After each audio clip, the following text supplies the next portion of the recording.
Purihin po natin ang Panginoon. Isang mabuting bagay po na magpasalamat sa Panginoon at ipahayag ang lahat ng mga dakilang gawa sa aking buhay. Kaya minsan pa purihin po natin ang Panginoon. Hallelujah. Ito pong week na to, habang nagbabasa ko ng Bible, ang lagi kong nababasa yung word na patotoo. Kumbaga, ang Diyos ang nagpatotoo, puro mga patotoo. Kaya alam ko na oras na para ako'y magpatotoo. Tsaka nung last Sunday po, narinig ko yung sabi ni Pastor Nep na ang buwan ng Setyembre, mapupuno ng yung mga patotoo. Kaya purihin natin ang Panginoon. Sisimulan ko po yung patotoo ko nang makilala ko po ang Panginoon. Tatlo po kami magkakapatid. Ako po yung bunso sa amin, 2 babae. Ako po yung lalaki. Bali, ang tatay ko po, nag-abroad po siya for almost 16 years, 14 years, ganun po. Tapos umuwi po siya dito sa Pilipinas every 2 years. Ganun po yung naging buhay namin noon. Umalis po siya, mga grade 6 pa po ako noon. Kaya hindi po ako lumaki sa sanay na may tatay ako. Tapos hindi po inaasahan na pangyayari. Nagkaroon po ng ibang lalaki yung nanay ko. Bata pa po ako noon. Parang kasi ang naka-discover noon mga ate ko. Simula po noon, parang siguro noon, nagkaroon ng sugat yung puso ko na sa ganung pangyayari.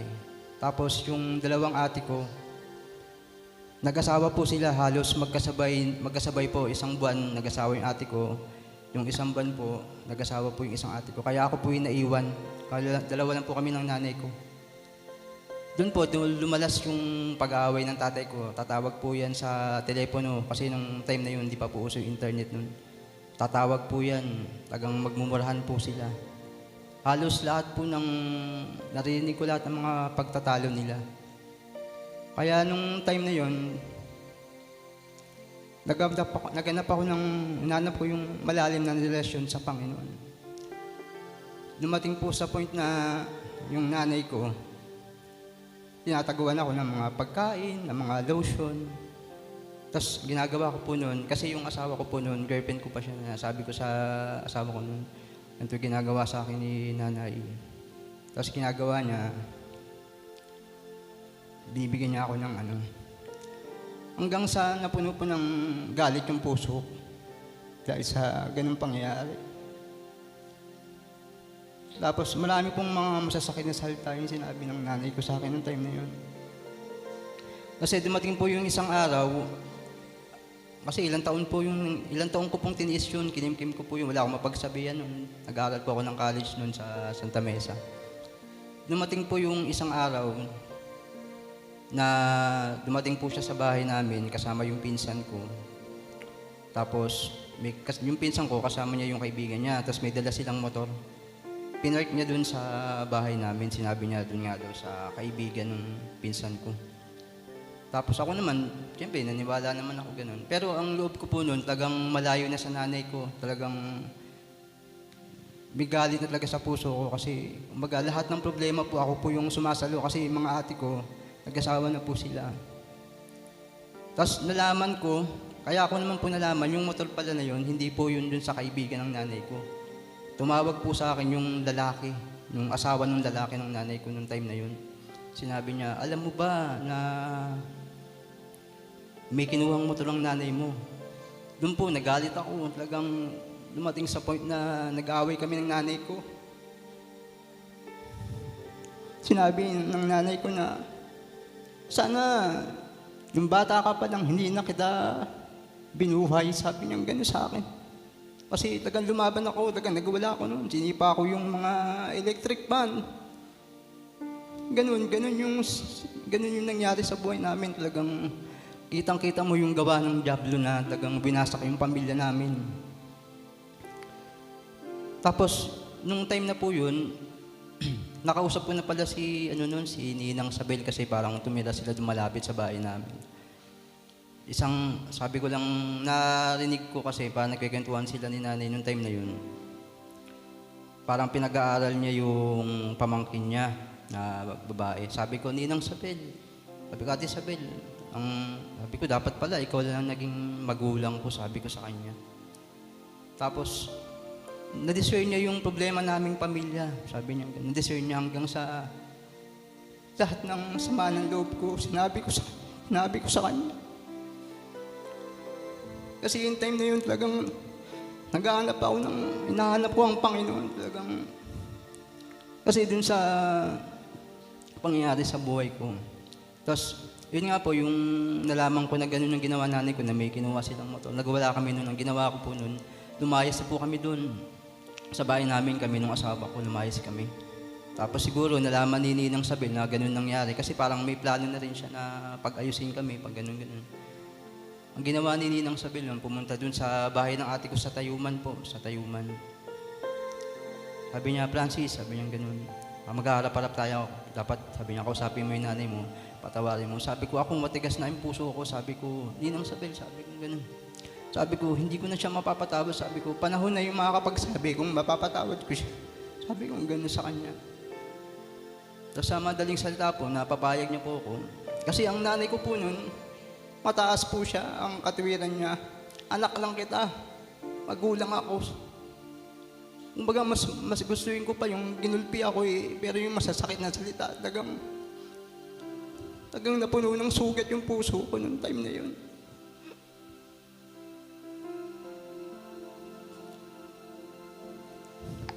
Kaya ang nangyari po, nagharap-harap po kami sa bahay, kasama ko yung mga ate ko. Ang sabi doon ni Ninang Sabel nun, sabi niya, sabi ganun, walang magsasalita sa inyo hanggat hindi ko kayo binibigyan ng pagkakataon na magsalita. Sabi niya ganun. Tapos, nagsalita yung ate ko, sinabi niya lahat ng sama ng loob niya, lahat. Nanay ko, tahimik lang siya, hindi siya umihimik. Tapos yung isang ate ko, ganun din. Tapos, nung sabi ni Isabel, ikaw na, Francis, sabi niya ganun. Nung nagsalita ako, doon ko nakita na umiyak yung nanay ko. Doon ko lang naramdaman na nagpakumbaba siya.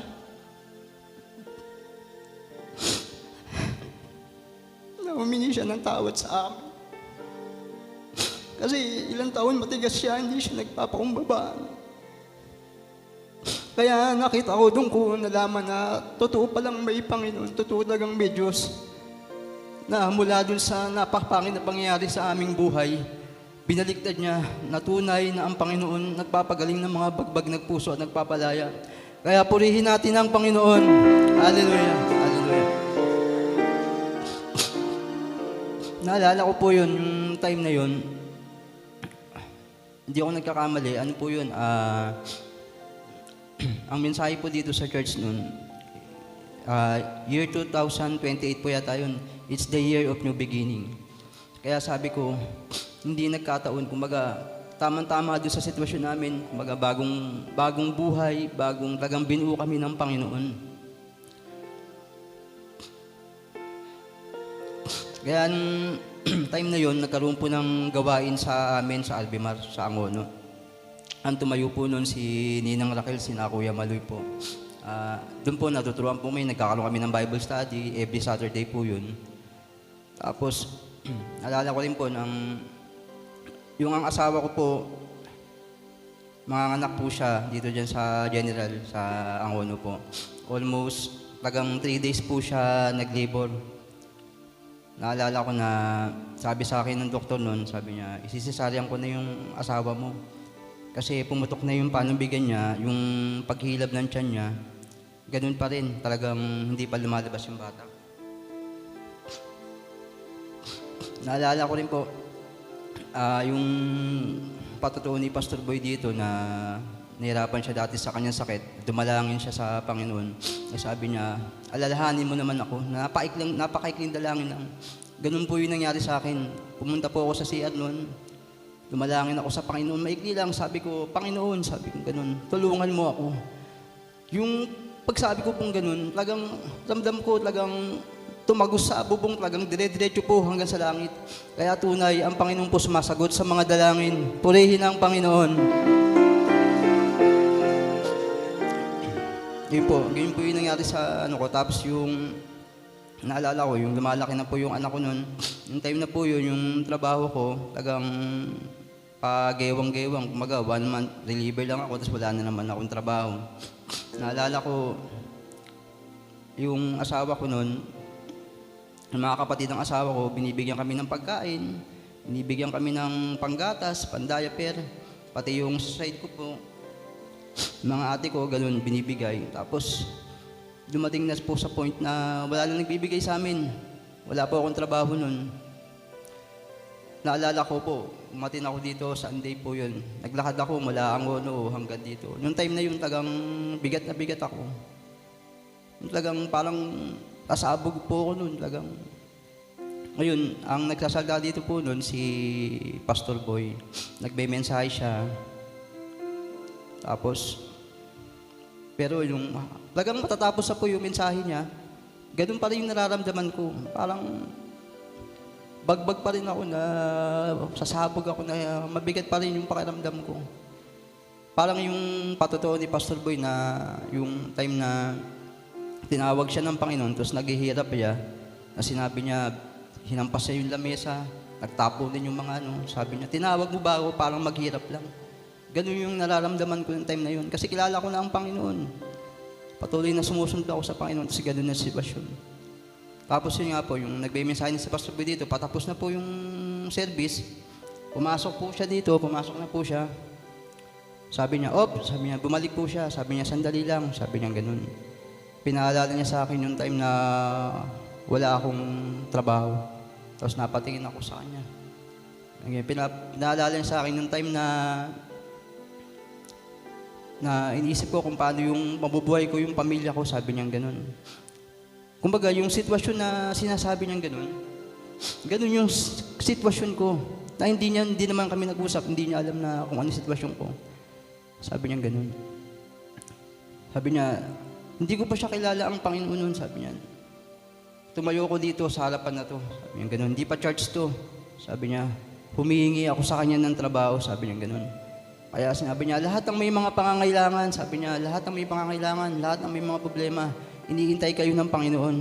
Kaya tunay na alam ko na alam ng Panginoon yung puso mo. Tagang alam niya yung bagbag yung puso ko yung time na yun. Kaya lumapit ako dito.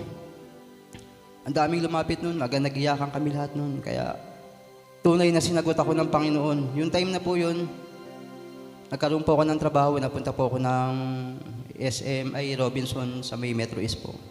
Kaya tunay, napakabuti po ang Panginoon. Sumasagot siya sa bawat dalangin. Purihin ang Panginoon. Hallelujah. Ganun po ang kumilos ang Panginoon sa buhay ko. Tapos nung nadino po ako sa Robinson, marami ako na-sharean ng mga katrabaho ko po noon. Yung iba po, umatin sa gawain namin sa Albimar. Tapos, dumaan po yung mga taon na naalala ko rin po, mensahe din dito noon na hinahamon po ni Pastor Boy noon, yung bawat isa, yung mga wala pong sariling bahay.